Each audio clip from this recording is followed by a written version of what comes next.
História Ilustrada do Cristianismo, Justo Gonzalez, volume 1, capítulo 3, a Igreja de Jerusalém.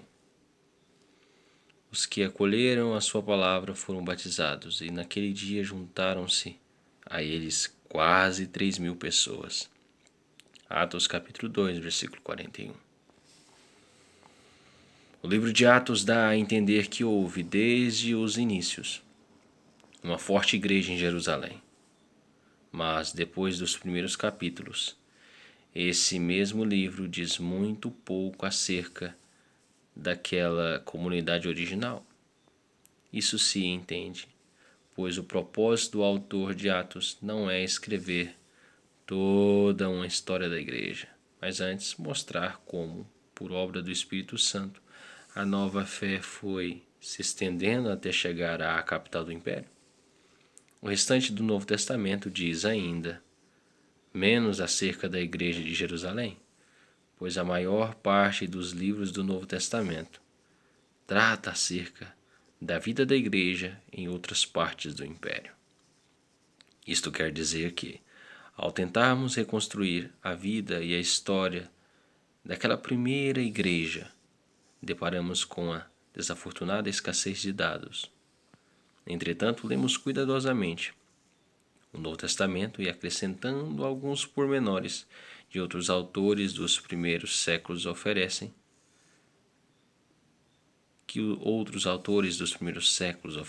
podemos fazer uma ideia aproximada do que foi aquela primeira comunidade cristã. Unidade e diversidade. É erro comum entre muitas pessoas idealizar a igreja do Novo Testamento. A firmeza e eloquência de Pedro no dia de Pentecostes fazem-nos esquecer suas dívidas e vacilações acerca do que se devia fazer com os gentios que eram acrescentados à igreja. O fato de que os discípulos possuíam todas as coisas em comum frequentemente oculta as dificuldades que essa prática acarretou, como se pode ver no caso de Ananias e Safira, e na reclamação dos judeus de cultura grega contra os demais judeus, pois as viúvas daqueles estavam sendo deixadas de lado na distribuição diária de mantimentos. Atos capítulo 6, versículo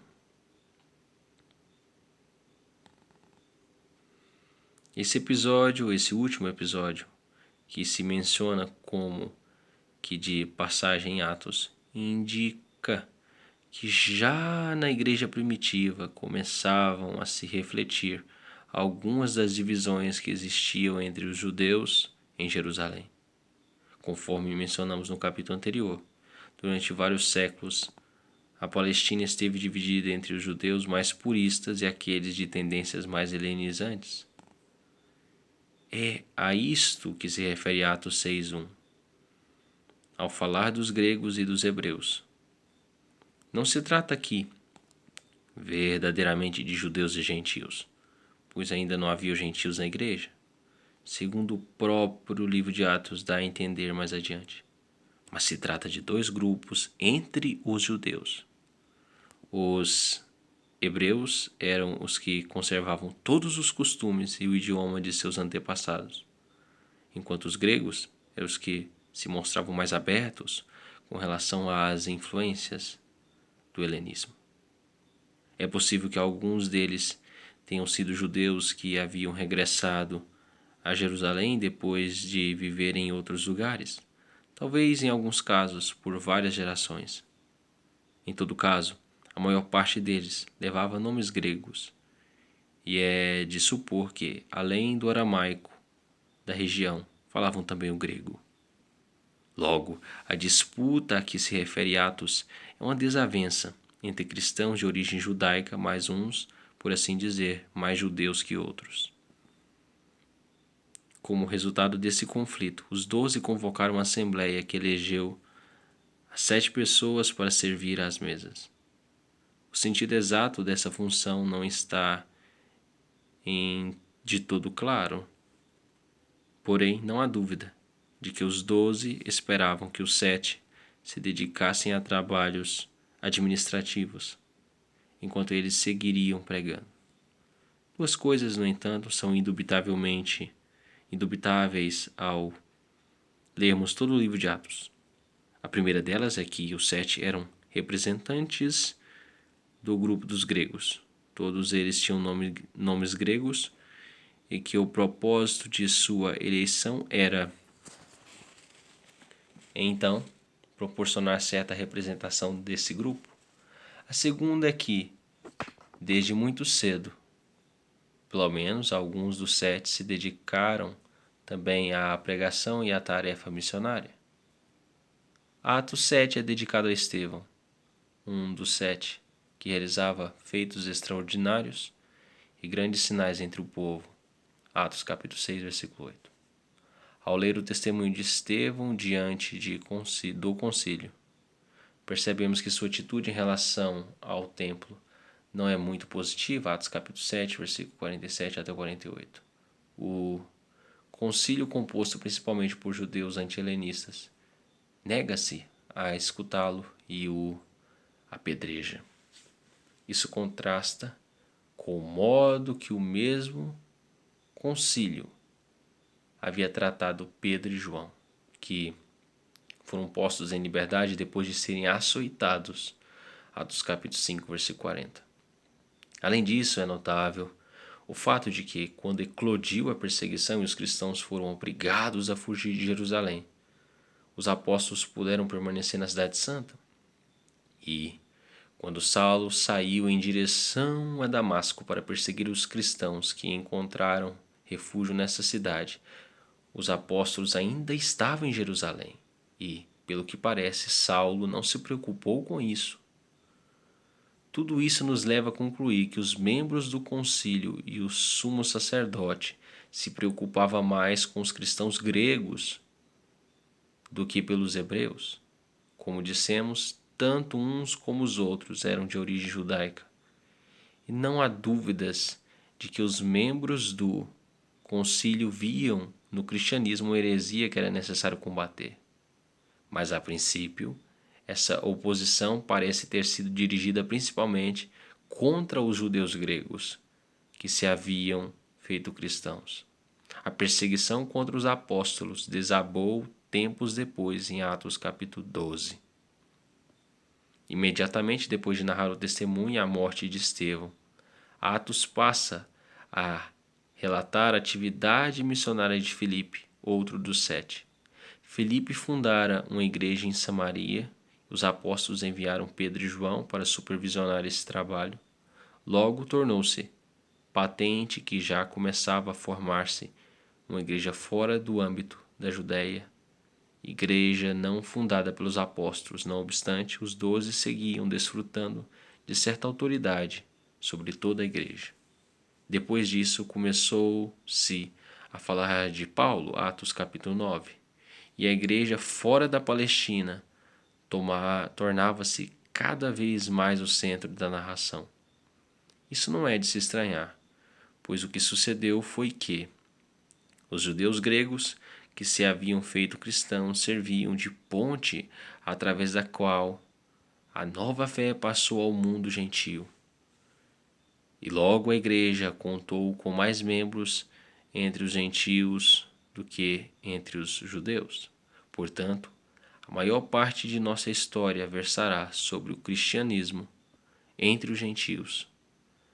Mas apenas disso não podemos esquecer aquela primeira igreja, da qual chegam até nós apenas traços limitados. A vida religiosa.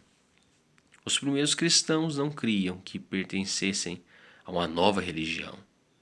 Eles haviam sido judeus toda a sua vida e continuavam sendo. Isso é certo não só de Pedro e dos 12, mas também dos 7, até mesmo Paulo. Sua fé não consistia em uma negação do judaísmo, mas consistia antes na convicção de que a idade messiânica tão esperada pelo povo hebreu havia chegado. Conforme Paulo expressa aos judeus em Roma, no final de sua carreira: estou preso com esta corrente, por causa da esperança de Israel. Atos 28, versículo 20. Isto é a razão pela qual Paulo e os demais cristãos são perseguidos. Não é porque se opunham ao judaísmo, mas porque criam e pregavam que em Jesus cumpriram-se as promessas feitas a Israel. Por essa razão, os cristãos da igreja de Jerusalém continuavam guardando o sábado e assistindo o culto no templo. Mas, uma vez que o primeiro dia da semana era o dia da ressurreição do Senhor, reuniam-se nesse dia para partir o pão. Em comemoração a essa ressurreição, aqueles primeiros cultos de comunhão não se centralizavam sobre a paixão do Senhor, mas sobre sua ressurreição e sobre o fato de que ela havia inaugurado uma nova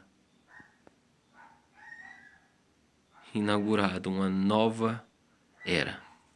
Foi só muito mais tarde, séculos mais tarde, como veremos, que o culto começou a centralizar sua atenção sobre a crucificação e não sobre a ressurreição. Naquela igreja primitiva, o partir do pão era celebrado com alegria e simplicidade de coração. Atos capítulo 2, versículo 46. Havia sim, naturalmente, outros momentos de recolhimento. Esses eram principalmente os 2 dias de jejum semanais. Era costume entre os judeus mais devotos jejuar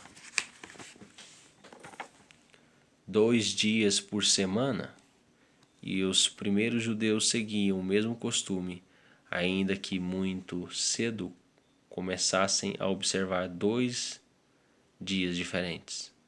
Enquanto os judeus jejuavam segundas e quintas, os cristãos jejuavam quartas e sextas, provavelmente em memória da traição de Judas e a crucificação de Jesus. Naquela igreja primitiva, os dirigentes eram os 12, embora tudo pareça indicar que Pedro e João eram os principais. Ao menos, é sobre eles que se centraliza a atenção em Atos, e Pedro e João são 2 pilares a quem se refere Paulo em Gálatas 2,9. Além dos 12, entretanto, Tiago, irmão do Senhor, desfrutava também de grande autoridade. Ainda que Tiago não fosse um dos 12, Jesus havia se manifestado a ele pouco depois da ressurreição, 1 Coríntios 15, 7. E Tiago havia se unido ao número dos discípulos, dentre os quais logo desfrutou de grande prestígio e autoridade. Segundo Paulo, ele era o 3º pilar da igreja de Jerusalém e, portanto, em certo sentido, parece ter estado acima de alguns dos 12. Por essa razão, quando mais tarde se pensou que a igreja era governada por bispos desde seus inícios, surgiu a tradição segundo a qual o primeiro bispo de Jerusalém foi Tiago, irmão do Senhor. Essa tradição errônea, porquanto atribui a Tiago o título de bispo, parece estar correta em afirmar que ele foi o primeiro líder da igreja de Jerusalém. O caso da igreja judaica, logo, entretanto, aumentou a perseguição contra todos os cristãos em Jerusalém. O imperador Calígula havia dado o título de rei a Herodes Agripa, neto de Herodes o Grande. Segundo Atos 12, do versículo 1 ao 3, Herodes mandou matar Tiago, o irmão de João, que não deve ser confundido com Tiago, o irmão de Jesus. E ao ver que isto agradou a seus súditos, fez encerrar também Pedro, que escapou milagrosamente. No ano 62, depois de Cristo, Tiago, líder da igreja, foi morto por iniciativa do sumo sacerdote e ainda contra a oposição de alguns fariseus. Diante de tais circunstâncias, os líderes da igreja de Jerusalém decidiram trasladar-se a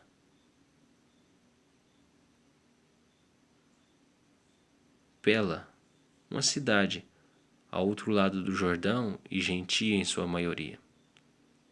Ao que parece, parte de seu propósito nessa mudança era não só fugir da perseguição por judeus, mas também evitar as suspeitas por parte dos romanos. Com efeito, nessa época, o nacionalismo judeu estava em ebulição e logo eclodiria a rebelião que culminaria com a destruição de Jerusalém pelos romanos em 70 d.C. Os cristãos confessavam-se seguidores de alguém que havia sido morto e crucificado pelos romanos e que pertencia à linhagem de Davi, ainda mais depois da morte de Tiago, o irmão do Senhor. Aquela antiga igreja continuou sendo dirigida pelos parentes de Jesus e a liderança passou a Simeão, que pertencia à mesma linhagem. Diante do nacionalismo que florescia na Palestina, os romanos suspeitavam de qualquer judeu que pretendesse ser descendente de Davi. Portanto, esse movimento judeu que seguia um homem condenado como malfeitor, dirigido por pessoas da linhagem de Davi, tinha de parecer suspeito diante dos olhos romanos. Pouco tempo depois, alguém acusou Simeão como descendente de Davi como cristão, e esse novo dirigente da igreja acusou Simeão como descendente de Davi como cristão, e esse novo dirigente da igreja judaica sofreu o martírio. Diante dos escassos dados que sobreviveram à passagem dos séculos, é possível saber até que ponto os romanos condenaram Simeão por ser cristão e até que ponto condenaram por pretender pertencer à casa de Davi. Mas, em todo caso, o resultado de tudo isto foi que a velha igreja de origem judaica, rejeitada tanto por judeus como por gentios, viu-se relegada cada vez mais às regiões recônditas e desoladas. Naquelas paragens distantes, o cristianismo judeu entrou em contato com vários outros grupos que, em datas anteriores, haviam abandonado o judaísmo ortodoxo e se refugiado além do Jordão. Carente de relações com o restante do cristianismo, aquela igreja de origem judaica seguiu seu próprio curso e, em muitos casos, sofreu o influxo de diversas seitas entre as quais ela existia. Quando, em ocasiões posteriores, os cristãos de origem gentia descrevem algum traço daquela comunidade esquecida, falam de seus hereges e de seus estranhos costumes, mas raramente oferecem dados de valor positivo sobre a fé e a vida daquela igreja que perdurou pelo menos até o século V. Próxima leitura, capítulo 4, a missão aos gentios.